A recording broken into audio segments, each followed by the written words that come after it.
So yung guys, good afternoon. Nandito po tayo ngayon sa may Asayba. Kukuha po tayo ngayon ng halaan. Maghahalaan po tayo dito. Kaya tingnan po kami ng kabayan dito.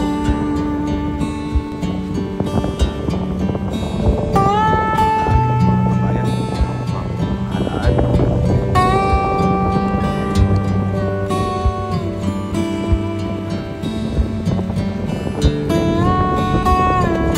First time ko lang po kumuha ng halaan dito sa may Asayba. Yan, low tide na po.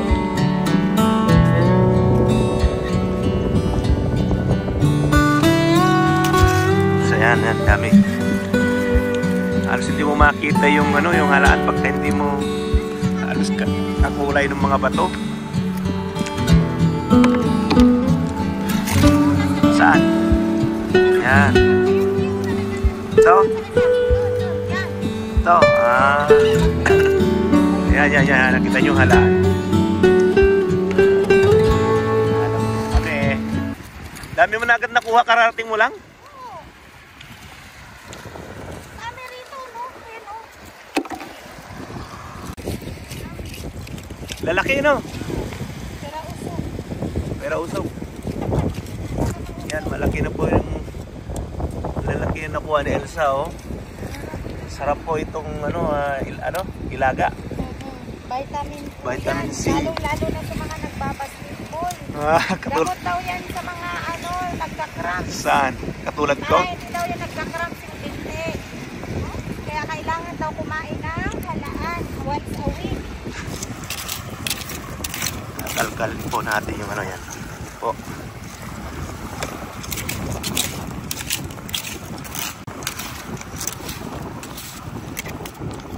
Laki, oh. Yan, no? Laki.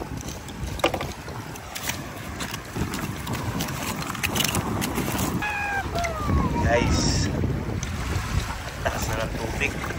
Saan na yung nalutang dyan? Yan yung kinakalkal po namin yung buhangin. Tapos pag may tubig, kusang nalutang po yung mga yung mga halaan. Kita nyo ito, oh. Yan. Pataas na kasi yung yung tubig. High tide na. Kailangan natin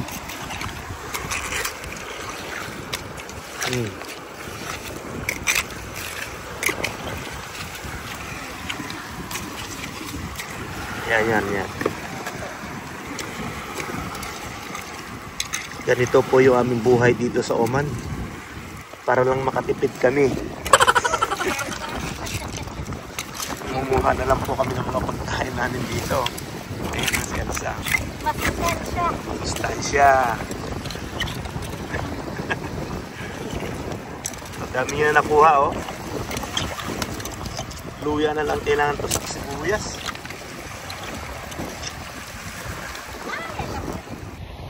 So yun guys, uwi na po tayo. Tamang-tama na po ito sa isang lutuan tong nakuha ko. So pataas na po kasi yung tubig kaya hindi na makakuha. Dami pang kabayan doon, no? So dyan po ay nakukuha yung mga ating kabayan. Madami pong halaan dito sa Asayba. Dami nila, diba? So dito po nakapark yung mga sasakyan po ng mga Pilipino. Yan po. Then doon po ako nakapark. Kita nyo sa kabila, sa may highway. Kasi nga bagong hugas po yung aking sasakyan, kaya ayaw ko po ilusong dito sa may gabok. Mahirap po ang maglinis.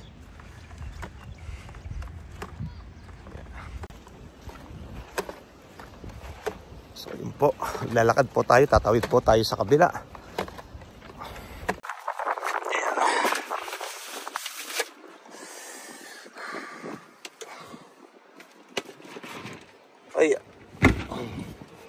So yan po yung kinuha ko, guys.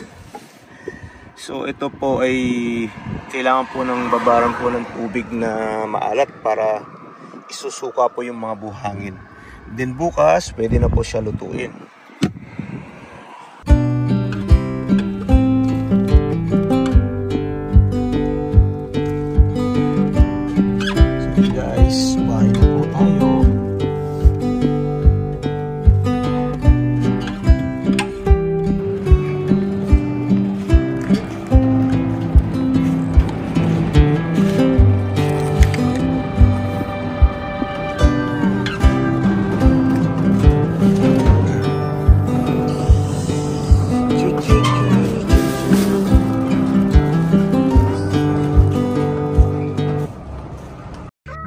next day.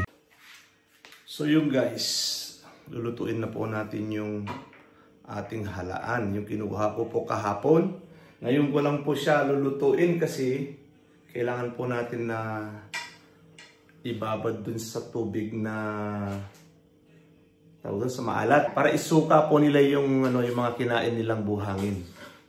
So lulutuin na po natin. Siyempre, igigisa po natin ng kamatis, luya, saka sibuyas. Ayan.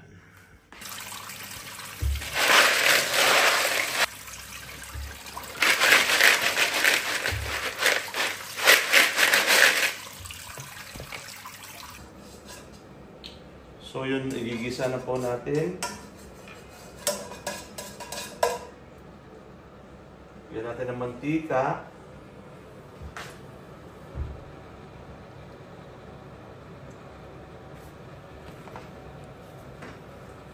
Tapos hahaluan po natin ng konting butter.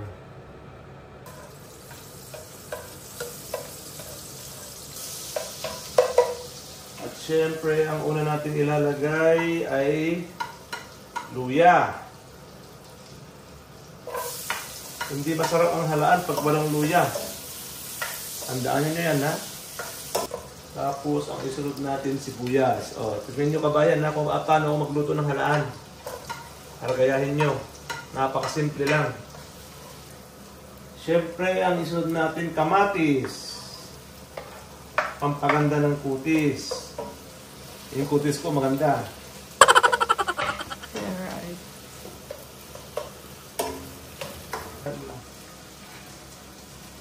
So, ilalagay na po natin itong halaan.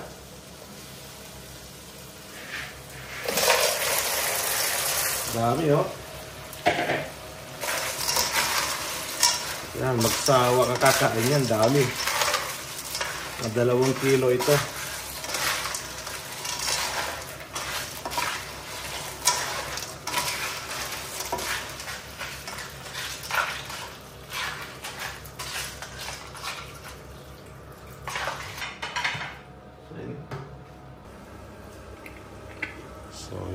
So yun guys, luto na po.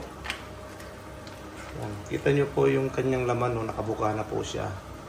So ibig sabihin yan guys, luto na po.